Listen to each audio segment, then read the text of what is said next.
All right, let's get started with Lesson 1, Energy, Unit 6, Thermodynamics.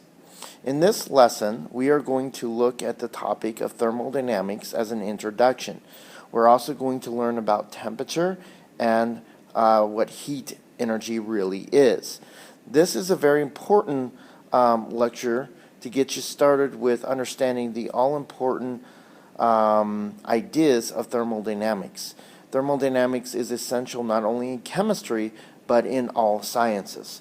So let's go ahead and talk about the definition of thermodynamics and what it is. So essentially, by definition, thermodynamics is the study of the relationship between energy changes and the physical and chemical processes that cause these energy changes. So for instance, let's look at an example. When you have liquid water and you heat it up to fairly high temperatures, you're going to be absorbing energy. So the liquid water absorbs energy. Now this is going to cause water molecules to begin to change their state from the liquid to a gas at these high temperatures. And so thermodynamics really studies these energy changes that are associated with the change in state of matter or a chemical reaction, and how those energy changes affect the reaction, specifically like forming the products or the end result. And so we're going to study, of course, in chemistry, chemical reactions and the relationships between those and the changes in energy. All right? I really need you to understand thermodynamics really well to be successful on the AP and IB exam. All right, so now before we move on any further in thermodynamics, let's define energy. We have talked about energy a lot in this course throughout the year. Energy is a very big, important factor or concept in chemistry and in science in general. So what exactly is energy? Energy is defined as the ability to do work. That is, to move an object by a force through a distance or to transfer heat energy. The measurement of energy is measured in joules. That's the SI unit that we will be looking at, is the joule. The joule is actually derived from an equation, which is the energy equation. And just kind of be familiar with this energy equation. And that is, energy is equal to the force exerted on an object times the distance that object is moved. All right? So essentially then, the definition of a joule is equal to the force, which is in newtons, or units of newtons, times the distance, which is in meters. So the unit for joule is a Newton meter. All right. We also use calories as a unit of energy, but in chemistry, the joule is the predominant unit that we will be using. All right. All right. So in our study of thermodynamics, it's very important to understand two concepts. That is the system and the surroundings. Without understanding what the system is versus what the surroundings is, it is very hard to do thermodynamics. So we're going to first define what the system is. Essentially, the system is defined as all the chemicals that are involved, that is the reactants and products, in a chemical reaction or in a chemical process in general. Often we'll call it the reaction mixture or reacting mixture. All right? Versus the surroundings. The surroundings you could think of is anything that is not part of the system. So that would be like the environment or anything that is surrounding or in contact with the system. So that would be like everything else in the universe that is not the reacting mixture. That could be your apparatuses, like your test tubes or your thermometers, or any equipment that you're using to carry out the chemical process in it. It could be you experimenting this. You're part of the surrounding environment and not part of the system. The medium, okay, which the reaction is occurring in. Usually a lot of reaction mediums are in water, and sometimes it's just in the atmosphere, the air around us, okay, the universe in general, okay. Though that is considered the surroundings.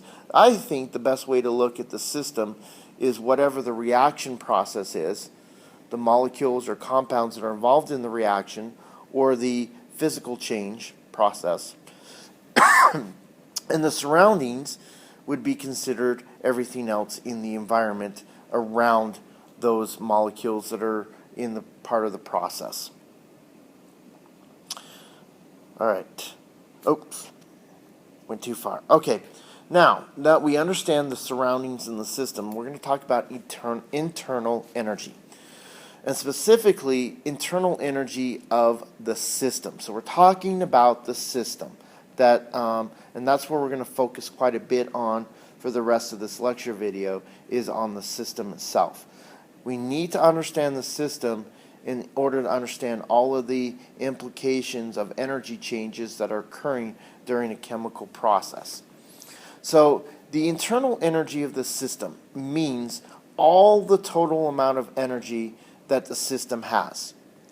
Now, that internal energy can be broken down into two types of energy, or two classifications of energy, which you are familiar with already, and that is kinetic energy, which is often called thermal energy, and potential energy, which is usually called chemical energy.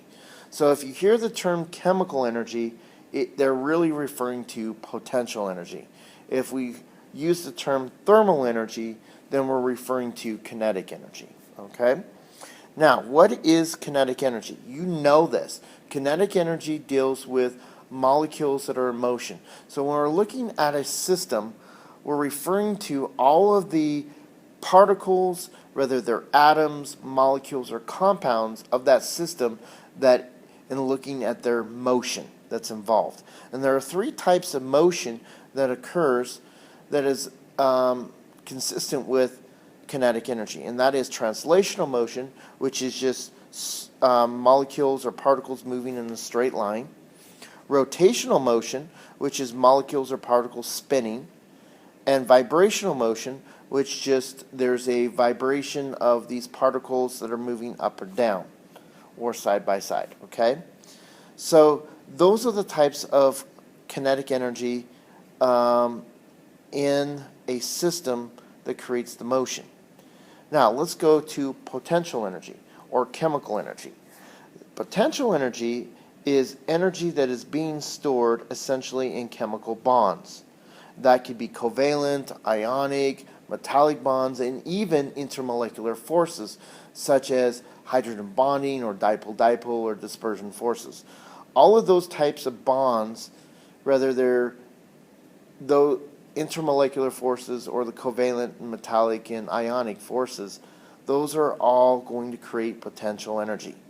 Potential energy is always stored in those bonds. Also, position of electrons relative from the nucleus. We've studied this before. We know that as electrons move further from the nucleus of the atom, the potential energy begins to go up. The potential energy of the system is lowered when the electrons are closer to the nucleus, and we've studied all of that in previous units. Okay? So that is how internal energy is divided up for a system into kinetic and potential. Now, the interesting thing is that we don't have a method to really measure the total internal energy of a system. We just don't have that capability. We cannot measure directly how much total kinetic and potential energy there is in a particular system. So what can we do? Well, we can measure the temperature. Okay, well, what does that have to do with anything? Well, first of all, the temperature, by definition, measures the average kinetic energy of the system itself. And we use a thermometer to basically measure the average kinetic energy. So we don't know the total, but we can get kind of an average of what's going on. Now, as we've talked about before, in chemistry, temperature is measured in either Celsius or an absolute temperature, which is Kelvin. And I've even included, again, the most important relationship equation between Kelvin and Celsius, which you should know. Kelvin is equal to Celsius plus 273. All right. Now, according to the Kelvin scale has got to be proportional to the average kinetic energy. That means that if the average kinetic energy doubles, then the Kelvin scale must also double. Now remember, a reminder that at 0 Kelvin, the average kinetic energy must also therefore be 0, and therefore at 0 kinetic energy, there can be no motion whatsoever. Molecules, atoms, and particles have no motion at 0 Kelvin because there's no kinetic energy. Now, not every molecule or atom in a system has identical amounts of kinetic energy. There's going to be a range of kinetic energies that different particles have in a system. So all we can do is use a thermometer to measure the average kinetic energy of the system. What is the majority of the molecules' kinetic energy? Not every one and not single ones, but the majority of the molecules, what are their kinetic energies? And that's essentially the average. So individual atoms or molecules that make up systems can transfer kinetic energy between themselves as they interact with themselves or the surrounding environment. We talked about this in Unit 4 when we looked at states of matter and the kinetic molecular theory.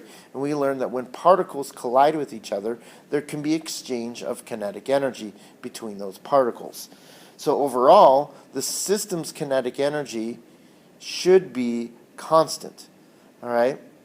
Unless it's in contact with another object that has a different temperature, which we'll look at in just a minute. Now, the distribution of kinetic energy of a system is represented by the Maxwell-Boltzmann distribution curves, which you are familiar with. So let's draw a Maxwell-Boltzmann distribution curve again. I know you're probably getting tired of these because we've done these multiple times. All right. So I'm going to put out my axes as best I can here. Draw them. So on our y-axis, as usual, we have the number of molecules.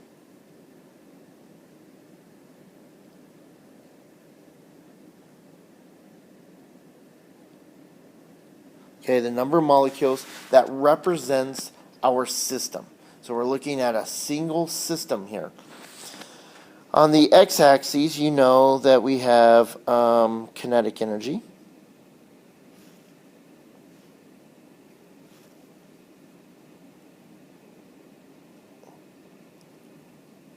All right, so you can just label those. Okay, so if the system is at what we're going to say a low temperature, you're going to get a distribution curve that looks like that.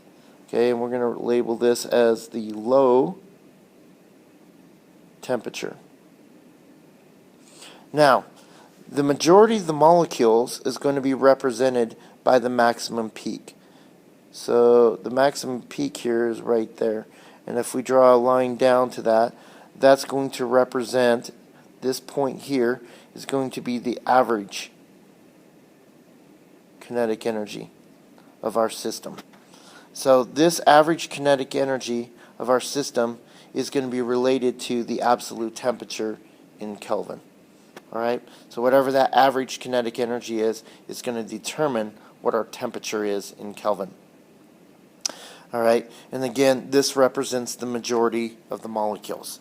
Now, what if we change the temperature? We're going to increase the temperature of our system. So we're going to add energy. The energy of the system goes up, which then means that our number of molecules will not change, but our curve will change. We're going to get a different distribution. All right. So this is the blue is going to represent our high temperature. So what did it do to our average? Well, more molecules now have a higher average kinetic energy. So the average, if if you can squeeze this in, the average kinetic energy of our system just went up, and therefore our temperature is also going to go up as the average kinetic energy goes up. And you'll also see that there is a higher percentage or higher portion of molecules that have that higher average kinetic energy from this Maxwell-Boltzmann distribution curve. So the Maxwell-Boltzmann distribution curve shows that distribution of kinetic energies becomes greater or more dispersed as the temperature increases. All right.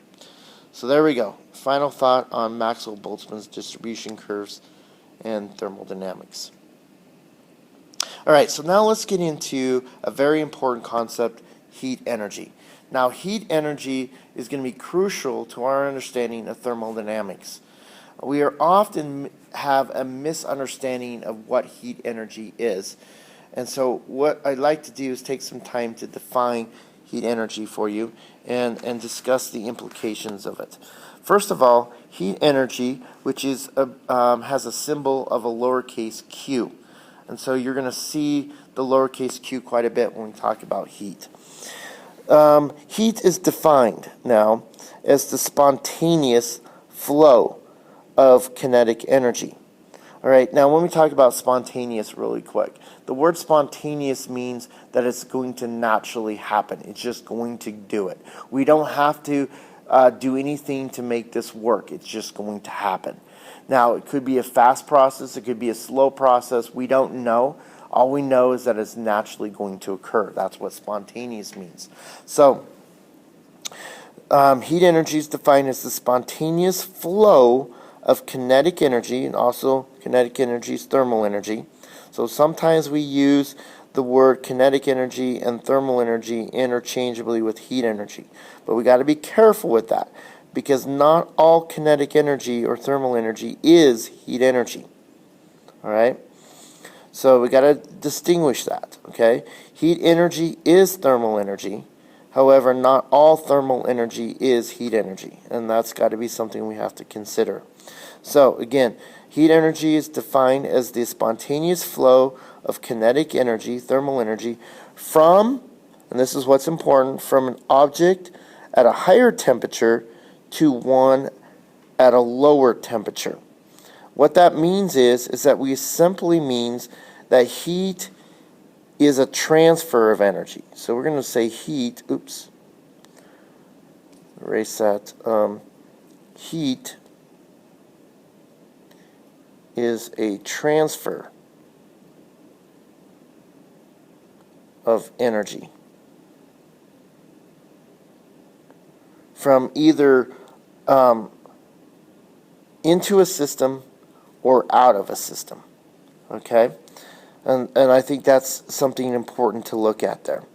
All right, so going back here then, heat energy will continue to be transferred until the two objects have the same temperature or the average kinetic energy. So that goes back to the transfer of heat energy. When you go outside on a cold day, your body's temperature is higher than the surrounding environment temperature. So on a cold day, you will lose heat from your body into the surrounding environment. And you will essentially, theoretically, your body's temperature would drop until it reaches the same temperature as the outside. However, if it did that, in reality, your body you would basically die, because your body's temperature needs to be pretty constant. So the body has certain mechanisms in order to keep your body's temperature constant, like shivering, for instance. You begin to shiver on a cold day in order to begin to create more heat in your body, so it will keep the temperature where it's supposed to be.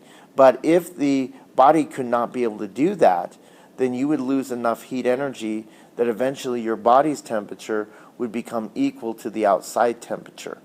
All right? And so that's what it's essentially saying here.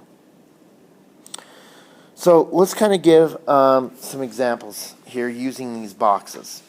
All right, so we just said that heat energy really is a transfer of energy. So let's say we have two objects represented by these boxes here. And we have the first box here is going to be, oops, I don't want to use that one. Let's say the first box is going to be at a higher temperature.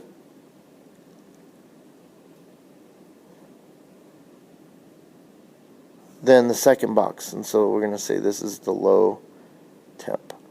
Alright, now according to our definition, when these two objects are in contact with each other, or we can say these two systems are in contact with each other, there has to be a spontaneous transfer of energy from the hot object to the colder object. So again, this is hot and this is cold, and so therefore energy will be transferred to the colder object, and that transfer is heat.